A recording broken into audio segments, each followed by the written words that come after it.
Assalamualaikum warahmatullahi wabarakatuh. Salam guru penggerak.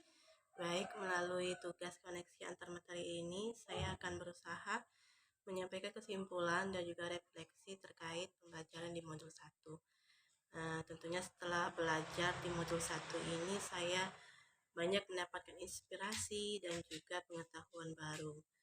Nah, pertama kali kita akan berbicara dengan namanya filosofi pendidikan Ki Hajar Dewantara. Nah, ini banyak memberikan saya inspirasi karena yang namanya Ki Hajar Dewantara ini tentunya telah kita ketahui bahwa beliau adalah Bapak Pendidikan Nasional Indonesia yang sangat terkenal dan juga merupakan Menteri Pendidikan pertama di Indonesia. Dan salah satu pandangan beliau yang sangat menginspirasi adalah yaitu pendidikan berpihak pada murid. Walaupun sebenarnya yang namanya pendidikan berpihak pada murid itu telah lama kami ketahui di pendidikan PAUD, karena itu sudah lama digalakkan dan juga dianjurkan. Hanya saja tentunya di lapangan itu masih banyak kelemahan dan juga keterbatasan.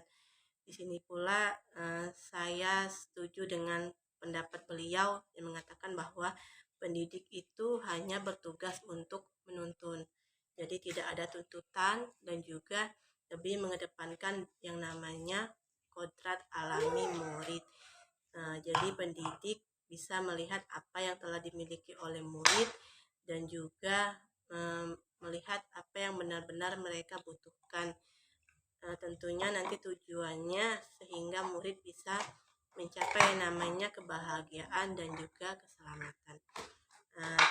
Terkait pengetahuan baru, saya mendapat pengetahuan baru tentang nilai-nilai juga peran saya sebagai calon guru penggerak. Nanti nilai apa yang akan saya ambil, entah itu kolaboratif, inovatif, mandiri, ataupun reflektif. Dan juga nanti bagaimana peran itu, entah itu sebagai pemimpin pembelajaran ataupun sebagai host bagi guru yang lainnya, tentunya dengan tujuan menciptakan pendidikan yang berpihak pada murid. Di modul 1.3 itu saya belajar bagaimana membuat visi. Saya mengambil visi mewujudkan murid yang berkarakter, ceria, dan komunikatif. Kenapa karakter? Yang pertama kali saya ingin kedepankan, karena bagi saya, jika seorang murid sudah memiliki karakter yang lebih baik, itu nantinya akan mengarahkan pada perkembangan lainnya. Tentunya yang diharapkan bisa mencapai perkembangan yang optimal. Dan ada kata ceria, karena bagi saya jika seorang murid itu sudah ceria, nanti diharapkan ia akan bisa ikut aktif dalam setiap kegiatan di kelas ataupun di luar kelas. Dan ada kata komunikatif, karena ini sesuai dengan pengalaman saya di lapangan. Tidak semua murid itu leluasa dalam mengutarakan pendapat ataupun pengalaman mereka, karena bagi saya itu sangat penting ketika mereka bisa mengungkapkan apa yang menjadi pikiran mereka, apa yang menjadi pendapat mereka, itu akan berguna dan juga bisa mempermudah saya sebagai seorang pendidik dalam membantu memfasilitasi ke arah mana perkembangan mereka nanti yang terbaik. Dan juga ada pengetahuan yang sangat baru buat saya, yaitu tentang budaya positif di sekolah.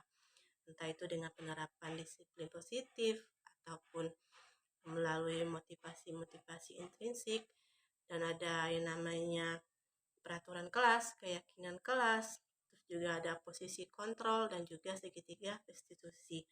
Terkait dengan pengalaman yang namanya 5 posisi kontrol ini, di PAUD itu lebih banyak menggunakan 5 posisi, menggunakan posisi kontrol sebagai teman ataupun manajer, meskipun itu tidak selengkap ataupun sedetail di modul yang dipelajari sekarang ini. Dan juga untuk posisi kontrol sebagai pembuat rasa bersalah ataupun pemberi hukuman itu jarang sekali dilakukan. Dan juga mengenai segitiga restitusi, itu seyogyanya di keseharian itu sering dilakukan, hanya saja tidak runtut dan juga tidak lengkap karena bisa dikondisikan dengan kondisi masalah yang sedang dihadapi oleh murid.